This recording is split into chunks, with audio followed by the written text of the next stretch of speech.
What's up, guys? How's it going? MikeTheTech here. So today I'm going to make a quick video on Fixture Editor. I've made one review video of Fixture Editor for GameMaker Studio, and at the end I kind of alluded that I was going to check out GameMaker Studio 2 and see if it worked in there. I did check it out, but I forgot to make a video. Thankfully though, Cyberfunk, one of our viewers, sent me a message on Twitter and asked, hey, so does it work with GameMaker Studio 2? And I couldn't remember if it worked with GameMaker Studio 2. So here it is. Spoiler alert, it does work with GameMaker Studio 2 and it works wonderfully. So let's go ahead and run through the program real quick, make a quick game project, test it out, that way you can see the whole process.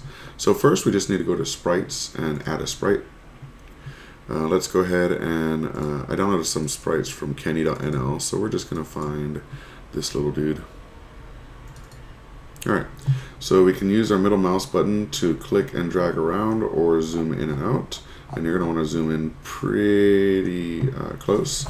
And then we're going to click on polygon fixture, because this isn't a circle, this is a polygon with a lot of different shapes. So I'm going to try and trace this by adding points, fixture points.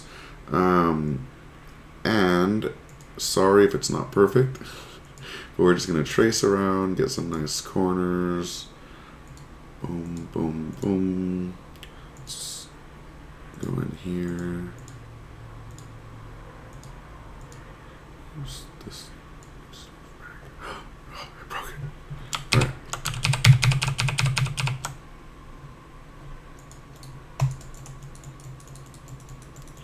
So right click to remove.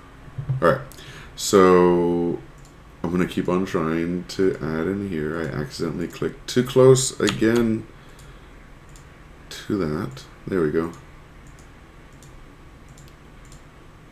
Perfect. Perfect. Alright, so I'm making a fixture.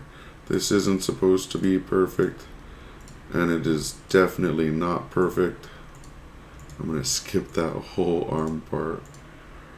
Alright, so that's alright. That doesn't look too bad. That's a good collision shape, especially since GameMaker only lets you use like 7 points or 8 points. That is not nearly enough to get this level of accuracy, especially since you could add hundreds if you want to, and you're actually spending the time to make a detailed collision shape. So now that we have this, we can also set the physics properties of our collision, of our object. So you can set whether it's static, its density, friction, dampening, restitution, all this good stuff. Once you're happy with that, you can save it as a JSON file, so you can edit it in here or in other programs that use JSON, or you can generate code for GameMaker Studio, and that's what we're going to do. You can also run a simulation just to kind of see if it works. And it does. So let's generate that code. So I'm going to name this Kenny, because that's the person who made this graphic, Kenny.nl. And there's our code. Now we have this great GML code. It says it's made by KeeVee Games Fixture Editor, and place it in the create event or similar. Good. So we can see that we have all of our fixture points, and it creates all these different physics points. And then it has for each of those physics objects, it's going to set our physics properties like density, friction, etc. So let's copy all of this. Cool. And we can close out or minimize this. And let's open up GameMaker Studio. So now we're in GameMaker Studio 2, and we're going to find out if this puppy works. It does. There's just a few things you have to set up properly for it to work. So yeah. So when we go to new, drag and drop's fine. Of course, GameMaker language works. So desktop, we're going to call this, I'll just name it Kenny as well. Can I? Alright, so we're going to import that sprite. Import, downloads, Kenny, PNG, characters, our little jumper. Let's center it, middle center. And let's name this SPR_Kenny. We're also going to make something for him to land on, so we're going to make another sprite. and call this SPR floor. And we'll just make this a color. I'll just make this black. Let's make it a nice gray. Or I'll do a light gray because I think the background's going to be black. Alright. So now we have our Kenny graphic and our background. Middle center. So let's create objects for each of these. So we'll create an object and call this obj_Kenny.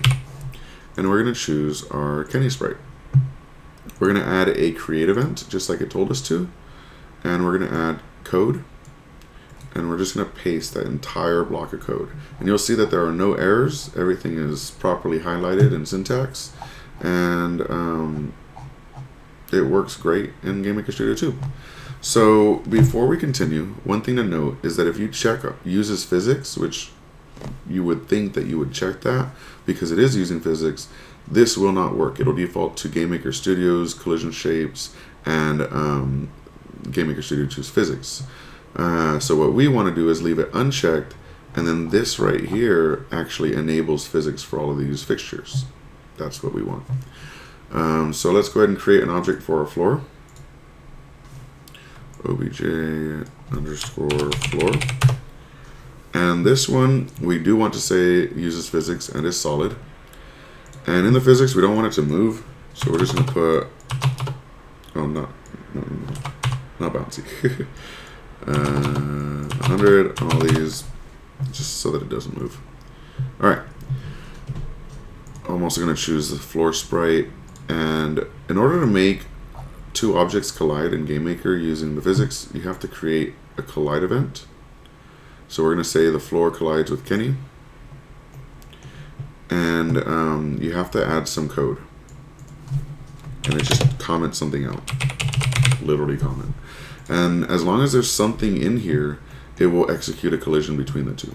So we also want Kenny to bounce off of himself so we can see if those shapes are really working. So let's add another collision event, in Kenny this time, with itself. So Kenny collides with Kenny. And again, we have to add a bit of code. So, boom. Now we have code. The final thing we need to do is in our room. And it's not just adding the floor and characters in.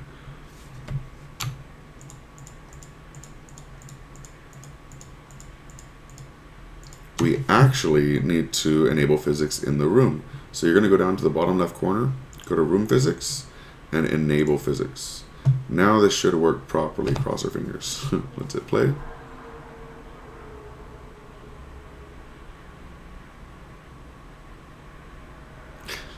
I have no idea. Oh, interesting.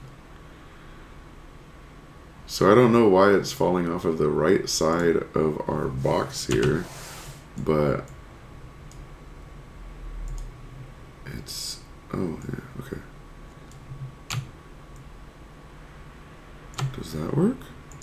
That stretch was weird, right guys? Let's see. Yeah, now it works. Okay.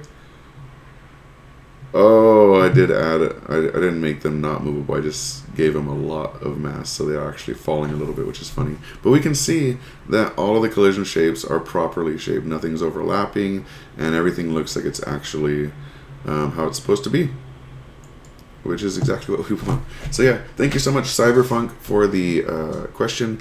And if anyone else has any questions or comments, please leave them in the comment section below. Thank you so much for watching, and thanks to the makers of Fixture Editor. It's really clutch. All right, have a great day. Peace. Thank you so much for watching this video. I just wanted to let you guys know I'm now making classes on Skillshare. So if you'd like to check out some of my Skillshare classes in game design and technology, feel free to click on the link in the description below. If you use my link and sign up through me, you get 2 months of premium for free. Some of my classes are also completely free, so all you have to do is sign up for free, and you can access them forever, and you don't ever have to pay for premium, which is great. So yeah, join me on Skillshare. I'm still making YouTube videos, but that seems to be a really fun format where we can share projects and show each other what we've made as we're learning, which I like a lot. So Thank you so much again for watching this video, and if you do want to join Skillshare and check out my classes there, please do so in the link in the description below. Bye.